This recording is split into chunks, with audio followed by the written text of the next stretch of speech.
ऐसे भी कुछ केस हैं जिन केसों को सीधे सिर्फ सुप्रीम कोर्ट हैंडल करता है। उन मामलों में कोई लोअर कोर्ट, हाई कोर्ट में नहीं जाया जाता। वो मामले सीधे कहां आते हैं? सुप्रीम कोर्ट में। वो कौन से मामले हैं ये भी तो जानना पड़ेगा।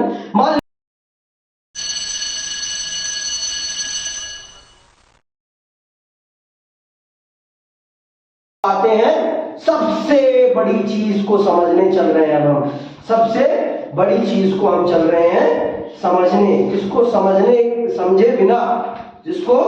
समझे बिना हम जान ही नहीं पाएंगे कि हमारे देश में कैसे क्या होता है। इसको जानना और इसको समझना हम सबके लिए बहुत ही ज्यादा जरूरी है, क्योंकि ये हमारे देश की सर्वोपरि संस्था है। ये हमारे देश की सर्वोपरि संस्था है। इसका काम है हमारे अधिकारों की सुरक्षा करना। इसका काम है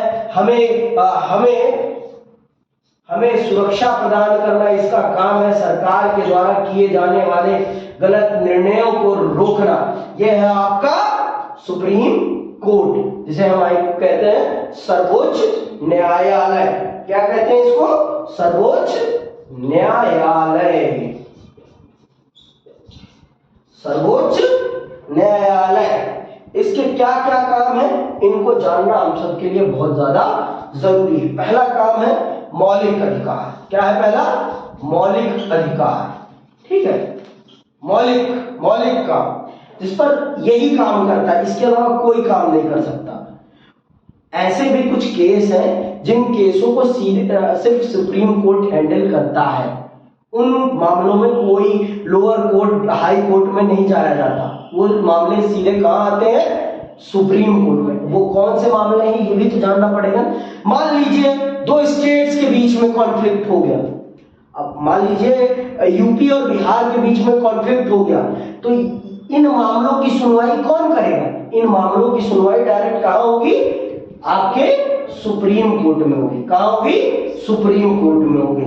और मैंने आपको बता ही दिया, मौलिक अधिकारों के मामले में रिट जारी करने का भी काम आपका करता है कौन? आपका सुप्रीम कोर्ट। तीसरा काम क्या है? तीसरा काम है इसका अपील।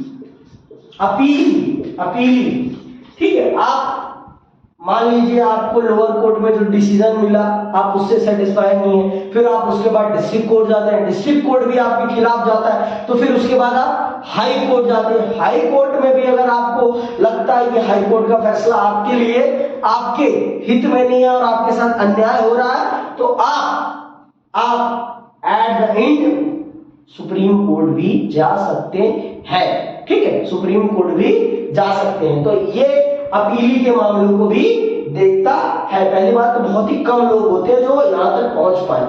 यहां सुप्रीम कोर्ट तक पहुंच पाना आसान काम नहीं है। भारत में केस चलते चलते 10 साल लग जाते हैं, 20 साल लग जाते हैं, 50 साल। यहां लोगों की जिंदगी समाप्त हो जाती है और केस चलता रहता है। ठीक है, और चौथा काम आपका विशेषाधिकार है। इसके पास कुछ अपने स्पेशल राइट्स भी हैं। इसके पास अपने कुछ विशेषाधिकार भी हैं। किसके पास? आपके सुप्रीम कोर्ट के पास। इनको अभी मैं सबको आपको फुल फ्लैश डिफाइन करूंगा, एक्सप्लेन करूंगा। और फिर आपका है पांचवा सलाहकार। आपके प्रेसिडेंट को ये सलाह देता है ना, बहुत सारे कामों में सलाहकार की भूमिका निभाता है आपका सुप्रीम कोर्ट सरकार के लिए, बहुत सारे कामों में। तो ये 5 काम मुख्य रूप से आपका सर्वोच्च न्यायालय करता है। तो अब हम चल रहे हैं एक एक को विस्तार पूर्वक समझने कि हमारा भारत का सर्वोच्च न्यायालय कौन कौन से कामों को अंजाम देता है। और ये पूरी बुक का सबसे महत्वपूर्ण पार्ट है। और ये पेपर में, फाइनल के पेपर में पक्का आएगा। ऑप्शनल या ये आएगा, एक दूसरा आएगा, ये जरूर आएगा। ठीक है, आया भी होगा ये मेरे ख्याल से। ठीक, तो चलते हैं अभी इनको विस्तार पूर्वक हम समझते हैं। मौलिक क्षेत्राधिकार। मौलिक क्षेत्राधिकार का अर्थ है कि कुछ मुकदमों की सुनवाई सीधे सर्वोच्च न्यायालय कर सकता है। कुछ कुछ मुकदमों की सुनवाई सीधे सर्वोच्च न्यायालय में होती है। उनकी सुनवाई न लोअर कोर्ट में होती है, न डिस्ट्रिक्ट कोर्ट में होती है, न हाई कोर्ट में होती है। उनकी सीधे सुनवाई कहाँ होती है? सुप्रीम कोर्ट में। और वो कैसे मामले हैं देखते हैं, सुनते हैं।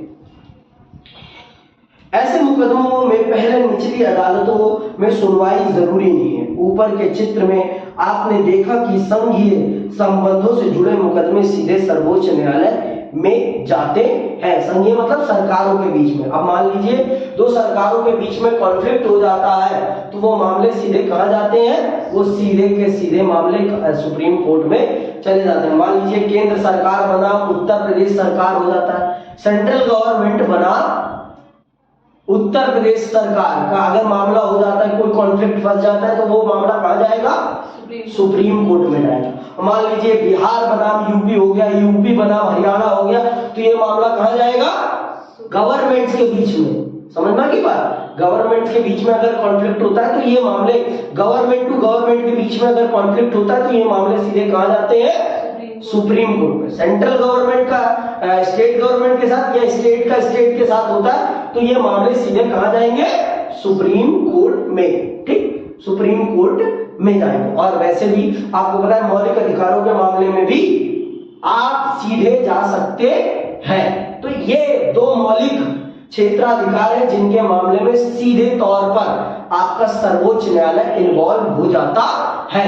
इन मामलों में आपको लोअर कोर्ट में जाने की जरूरत नहीं होती। आप इन मामलों को लेकर सीधे सुप्रीम कोर्ट आ सकते हैं। ठीक, आगे सुनिए।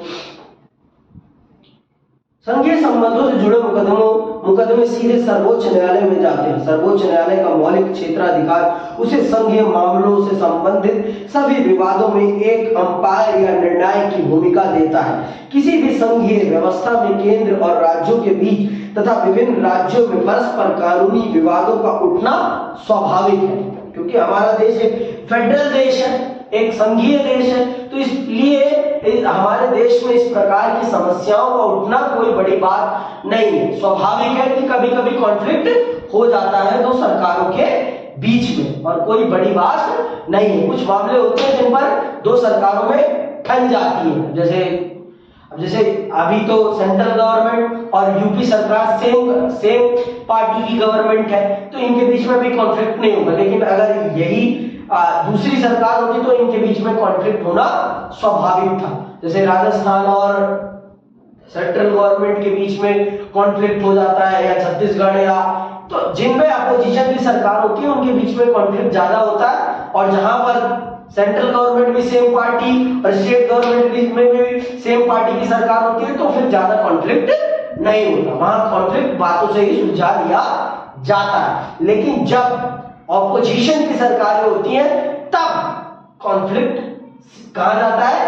हाई आपके सुप्रीम कोर्ट में जाता है, और सुप्रीम कोर्ट एक अंपायर की भूमिका निभाता है और निर्णय देता है। आगे सुनिए। इन विवादों को हल करने की जिम्मेदारी सर्वोच्च न्यायालय की है। इसे मौलिक क्षेत्राधिकार इसलिए कहते हैं क्योंकि इन मामलों को केवल सर्वोच्च न्यायालय ही हल कर सकता है। इन मामलों को केवल कौन हल कर सकता है? सर्वोच्च न्यायालय। इन मामलों को और कहीं ले जाने की कोई जरूरत नहीं है। ठीक है, हल कर सकता है। इनकी सुनवाई ना तो उच्च न्यायालय और ना ही अधीनस्थ अदालतों में हो सकती है। अपने इस अधिकार का प्रयोग कर सर्वोच्च न्यायालय न केवल विवादों को सुलझाता है बल्कि संविधान में दी गई संघ और राज्य सरकारों की शक्तियों की व्याख्या भी करता है।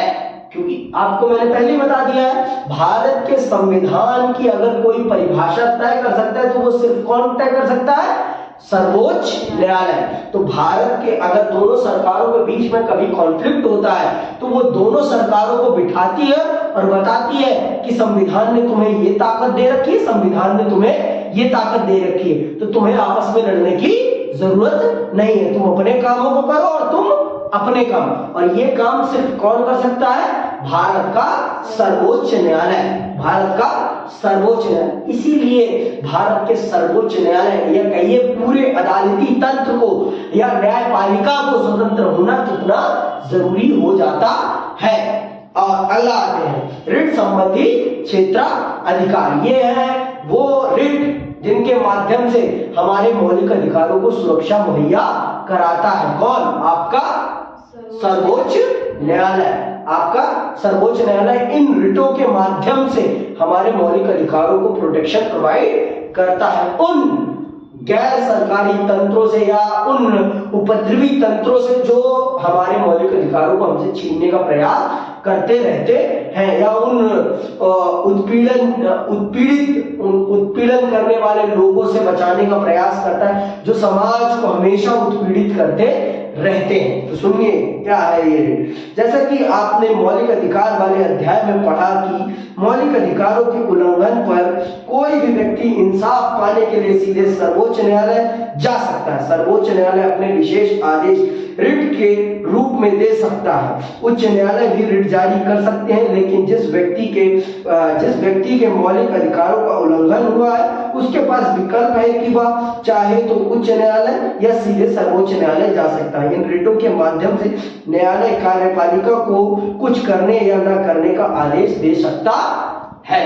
तो ये आपके ऊपर विकल्प है कि अगर आपके मौलिक अधिकारों का उल्लंघन हुआ है तो आप कहां जाएं। आप चाहें तो सर्वोच्च न्यायालय भी जा सकते हैं, आप चाहें तो उच्च न्यायालय भी जा सकते हैं। ये आप पर डिपेंडेंट है, दोनों रिट जारी कर देते हैं। तो इसके माध्यम से सर्वोच्च न्यायालय आपके मौलिक अधिकारों के उल्लंघन को रोकता है और प्रोटेक्ट करता है और कार्यपालिका को निर्देश देता है कि इनके मौलिक अधिकारों की सुरक्षा करिए, नहीं तो आपकी खटिया खड़ी बिस्तरा गुल करने में मैं समय नहीं लगाऊंगी। अगर आपने जय भीम मूवी देखी हो, जय भीम देखी है साउथ वाली, एक बार देख लेना तो आपको पता चल जाएगा कि क्या होता है रिट की पावर, क्या होती है अदालत की पावर।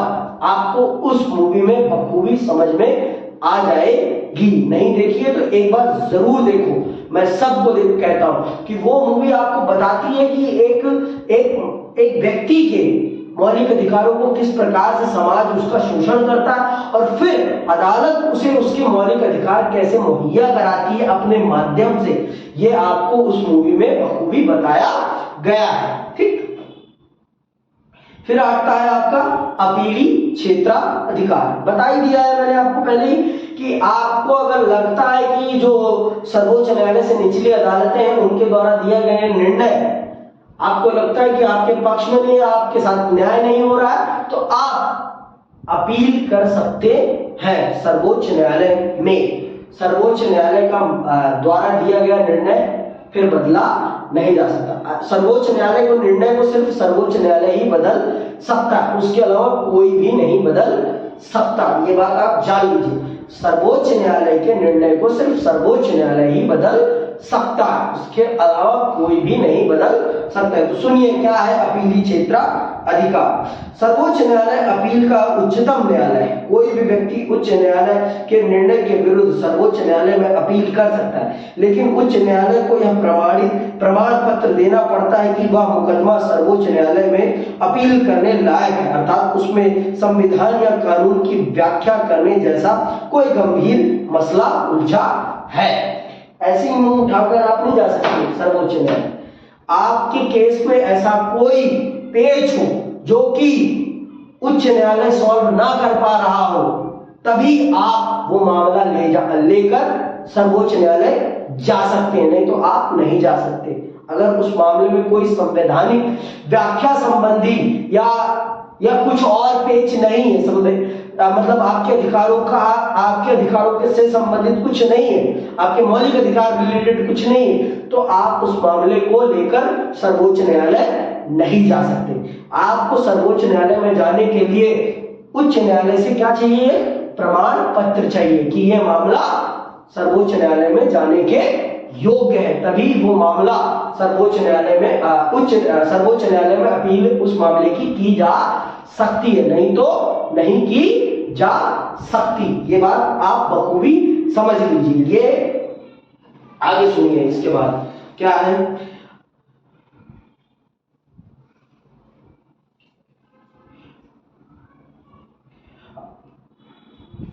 अगर फौजदारी के मामले में निचली अदालत किसी को फांसी की सजा दे दे, ये सुन लो, अंडरलाइन कर लो, ठीक है। अगर फौजदारी मारपीट के मामले में या खून खच्चर के मामले में, अगर फौजदारी के मामले में निचली अदालत किसी को फांसी की सजा दे दे तो उसकी अपील सर्वोच्च या उच्च न्यायालय में की जा सकती है। यदि किसी मुकदमे में उच्च न्यायालय अपील की आज्ञा न दे तब भी सर्वोच्च न्यायालय के पास यह शक्ति है कि वह उस मुकदमे में की गई अपील को विचार के लिए स्वीकार कर ले। अपीली क्षेत्राधिकार का मतलब यह है कि सर्वोच्च न्यायालय पूरे मुकदमे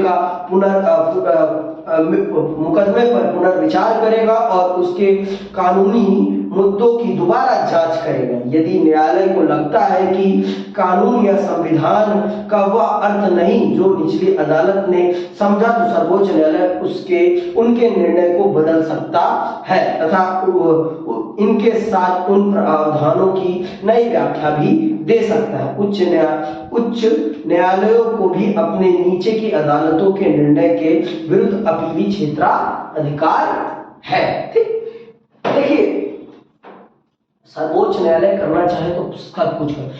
फांसी की सजा के मामले में निचली अदालत में भी मान लीजिए आपको फांसी मिली है और फिर डिस्ट्रिक्ट कोर्ट में भी फांसी मिली है और हाई कोर्ट में भी आपको फांसी मिली है, आपका आखिरी डिसीजन सुप्रीम कोर्ट ही करेगा, क्योंकि फांसी एक ऐसी चीज है जिसमें किसी व्यक्ति की जान चली जाएगी।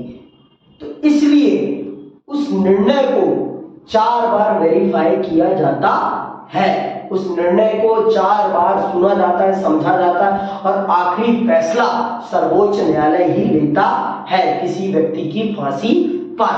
हाई कोर्ट ने फांसी दी है, लेकिन अगर लगता है सुप्रीम कोर्ट को कि इस व्यक्ति को जो इसने अपराध किया है, इस अपराध के लिए फांसी नहीं मिलनी चाहिए, तो उसकी फांसी टाली जा सकती है। समझ में आई बात? और एट द एंड आपको एक अपील करने का अधिकार होता है, क्षमा प्रार्थना करने का अधिकार होता है। किससे? राष्ट्रपति महोदय से, कि वो अगर आपको माफ कर दे तो माफ हो जाती है आपकी फांसी, वो फिर उम्र कैद में तब्दील हो जाती है। मान लीजिए कि आपको हाई कोर्ट ने जो आपका मामला था, हाई कोर्ट ने प्रमाणित नहीं किया कि आपका मामला सुप्रीम कोर्ट में जाने लायक है, फिर भी आपका मामला सुप्रीम कोर्ट में जा सकता है, लेकिन उसके लिए आपके मामले को वो एक्सेप्ट करें तब, नहीं तो वो नहीं जा सकता। उनके ऊपर है डिसीजन, किसके ऊपर? सुप्रीम कोर्ट के ऊपर है।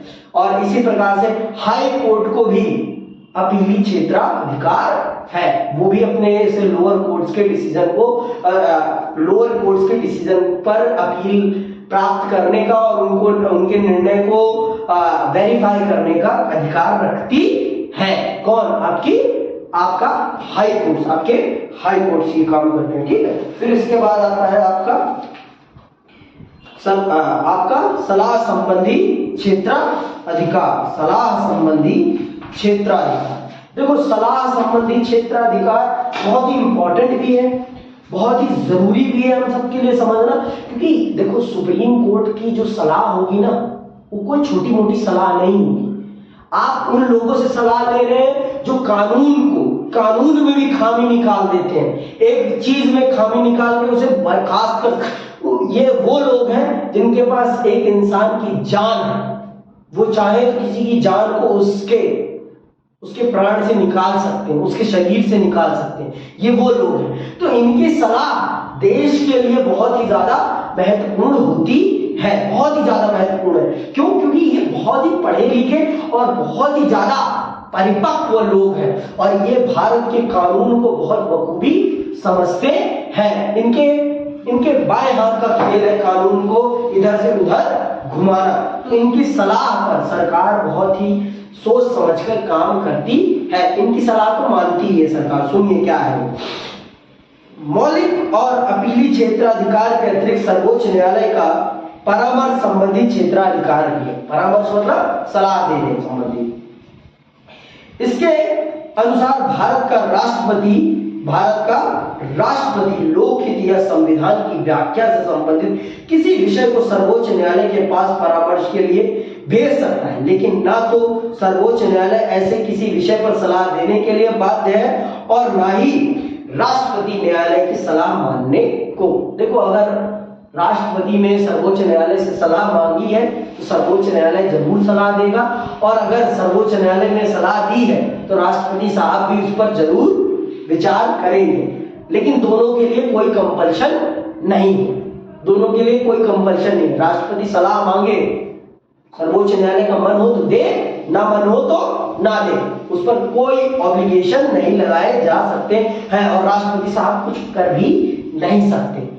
और अगर सर्वोच्च न्यायालय ने सलाह दी है और अगर राष्ट्रपति साहब उस सलाह को नहीं मानते तो भी कोई बात नहीं, लेकिन होता हमेशा यही है कि अगर राष्ट्रपति साहब ने सलाह मांगी है, कोई भी कानूनी विषय पर व्याख्या बोली है संविधान की, तो उसका समाधान जरूर दिया जाता है सर्वोच्च, क्योंकि भारत का वो प्रथम नागरिक है, और अगर वो मांग रहा है तो उसको सलाह देना सर्वोच्च न्यायालय का एक नैतिक कर्तव्य बन जाता है, मोरल ड्यूटी है वो। मैं मानता हूँ कॉन्स्टिट्यूशनल ड्यूटी नहीं है, लेकिन मोरल ड्यूटी जरूर बन जाती है।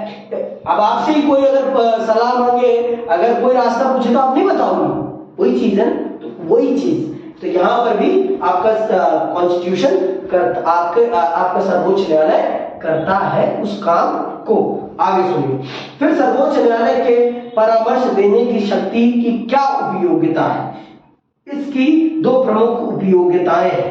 पहली, इससे सरकार को छूट मिल जाती है कि किसी महत्वपूर्ण मामले पर कार्रवाई करने से पहले वह अदालत की कानूनी राय जान ले।